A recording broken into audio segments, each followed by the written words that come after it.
Welcome back friends, ये हमारी video number 44 class 10th information technology यानी कि आईटी के लिए। और प्रीवियस कुछ वीडियोस से हम यहाँ पे डिस्कस कर रहे थे एमसीक्यूज़ अलग अलग यूनिट के। तो प्रीवियस 2 यूनिट्स के जो एमसीक्यूज़ हैं वो हमने डिस्कस किए थे, और इस वीडियो में हम डिस्कस करने वाले हैं हमारी यूनिट नंबर 3 डीबीएमएस यानी कि डेटाबेस मैनेजमेंट सिस्टम के एमसीक्यूज़। तो स्टार्ट करते हैं। यहाँ पे ये काफ़ी लेंथी यूनिट भी है, और इसी यूनिट से हमारा सबसे ज़्यादा मार्क्स का भी यहाँ पे आता है, यानी कि 12 मार्क्स का आपका केवल इसी यूनिट से आता है। तो स्टार्ट करते हैं। सबसे पहले पहला क्वेश्चन है, विच of the following is not an example of database, यानी कि इनमें से कौन सा आपका एक डेटाबेस का एग्जाम्पल नहीं है। तो देखिए, स्कूल मैनेजमेंट सिस्टम, जब भी आप स्कूल को मैनेज करेंगे तो ये तो आपका एक एग्जाम्पल है, क्योंकि वहाँ पे आप जो भी स्टूडेंट्स का रिकॉर्ड होगा, भले वो स्टूडेंट्स का हो, टीचर्स का हो या इंटायर स्कूल का हो, उसको आप मैनेज करने के लिए डेटाबेस का यूज़ करेंगे। तो ये तो इसका एग्जाम्पल है। इसके अलावा एम्प्लॉय का जो पेरोल मैनेजमेंट है, किसी भी ऑफिस के अंदर किसी भी एम्प्लॉय का जो कंप्लीट डिटेल है वो हम डेटाबेस के अंदर ही आपका स्टोर करते हैं, तो ये भी एग्जाम्पल है। तो इसमें जो देखिए क्वेश्चन आपने यहाँ पे केयरफुली पढ़ना है। एग्जाम्पल यहाँ पे पूछा गया है नॉट एन एग्जाम्पल, यानी कि कौन सा एग्जाम्पल नहीं है। तो न्यूमेरिक जो कैलकुलेटर है ये इसका एग्जाम्पल नहीं है, तो इसका जो करेक्ट आंसर है वो सी है। इसके अलावा कस्टमर मैनेजमेंट सिस्टम भी आपका डीबीएमएस में ही सेव होता है, तो जो इसका करेक्ट ऑप्शन है वो आपका option number C numeric calculator है। नेक्स्ट क्वेश्चन हम देखते हैं, which of the following which of one of the following या which of the following is an example of RDBMS, यानी कि रिलेशनल डेटाबेस मैनेजमेंट सिस्टम का एग्जाम्पल क्या है। देखिए, फाइल सिस्टम आपका पुराना है, इसको हम पहले यूज़ करते थे, आजकल भी यूज़ होता है, लेकिन यह आरडीबीएमएस नहीं है, क्योंकि आरडीबीएमएस आपको शायद याद हो कि कोई भी डीबीएमएस तो आपका डेटाबेस मैनेजमेंट सिस्टम होता है, कोई भी आपका सॉफ्टवेयर हो सकता है।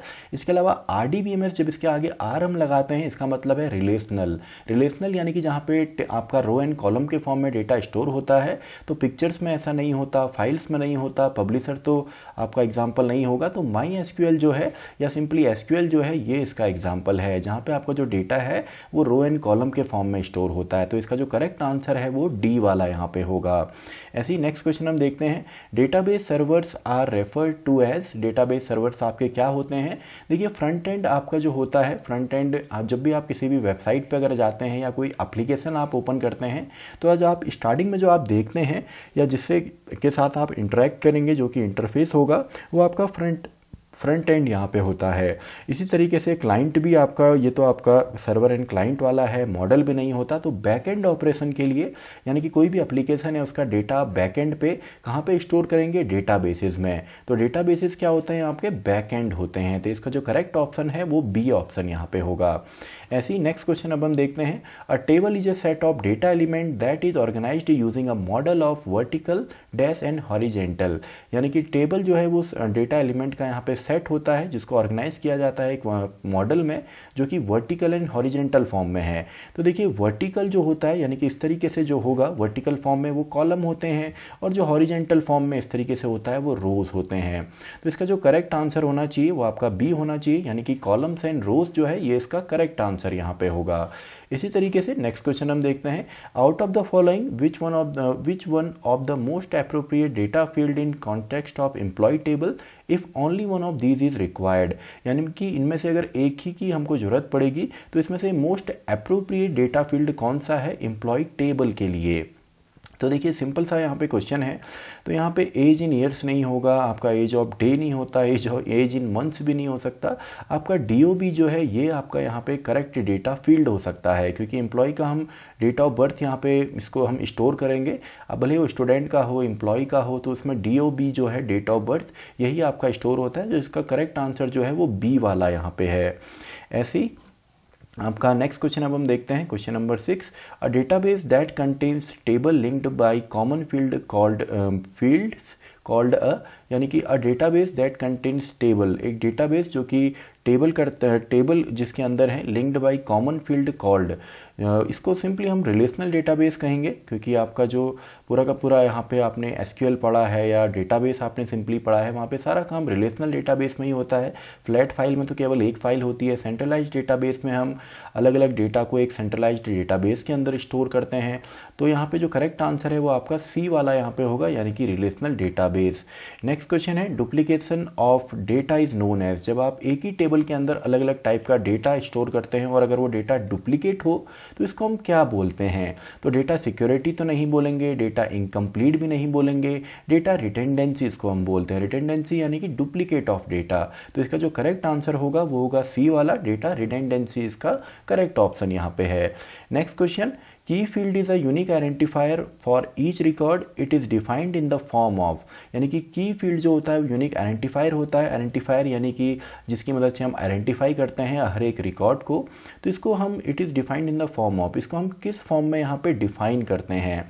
तो देखिए, जब भी आप यहाँ पे यूनिकली आइडेंटिफाई करेंगे हर एक रिकॉर्ड को, तो उसमें जो की फील्ड होगा, की फील्ड यानी कि जो टॉप टू डाउन आपका होगा हर एक कॉलम जिसके अंदर हम हर एक यूनिक इंडिविजुअल डेटा को स्टोर करते हैं, तो ये आपका बी वाला इसका करेक्ट आंसर है। क्योंकि रो तो हमारे रिकॉर्ड होते हैं और ट्री आपका यूज़ नहीं होता। क्वेरी हम डेटा जब निकालते हैं डेटाबेस से उसको हम बोलते हैं। तो इसका जो करेक्ट आंसर है वो बी वाला है, यानी कि कॉलम्स इसका करेक्ट आंसर यहाँ पे है। Next question, when you define a field for a table, इसको चलिए मैं फील्ड यहाँ पे कर देता हूँ। when you define a field for a table, which of the following parameter do access always considered optional, यानी कि इसमें से ऑप्शनल कौन सी चीज़ें होती हैं जब भी आप फील्ड डिसाइड करते हैं? अब देखिए, जो फील्ड होता है, फील्ड को ही हम यहाँ पे जो फील्ड आप लिखेंगे, जैसे अगर हम क्लास रजिस्टर का एग्जांपल लें तो आपका रोल नंबर है, नेम है, मार्क्स है, तो इन्हीं को हम फील्ड बोलते हैं, जिनको हम एट्रीब्यूट भी बोलते हैं या इन्हीं को हम कॉलम भी बोलते हैं। तो when you define the field for a table, जब भी आप एक फील्ड को डिफाइन करेंगे किसी भी टेबल के लिए, which of the following parameter do Access always consider optional, उसको ऑप्शनल हम किस चीज़ को रख सकते हैं? तो देखिए, फील्ड का जो नेम है, यहाँ पे आपका फील्ड होगा, फील्ड का नेम तो हमको देना ही पड़ता है, डेटा टाइप भी हमने देना पड़ता है। फील्ड का जो साइज़ है वो ऑप्शनल यहाँ पे होता है, सॉरी, फील्ड का साइज़ भी हम लोग देते हैं। तो इसका शायद जो करेक्ट ऑप्शन होगा वो डी होगा। डिस्क्रिप्शन आप चाहें तो इसको स्किप कर सकते हैं।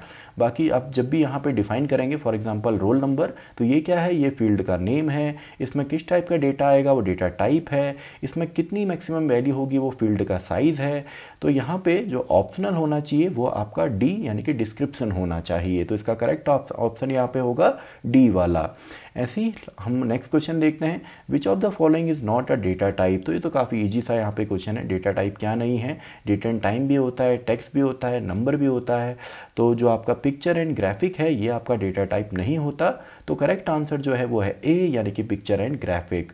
तो इसी के साथ हमारा ये जो MCQs का पेपर है ये भी कंप्लीट होता है और साथ ही में ये वीडियो भी कंप्लीट होती है, वीडियो नंबर 44। तो मैं मिलता हूँ आपसे नेक्स्ट वीडियो में, वीडियो नंबर 45, जहाँ पे हम लास्ट जो हमारी यूनिट है उसके MCQs को हम डिस्कस करेंगे, वीडियो नंबर 45।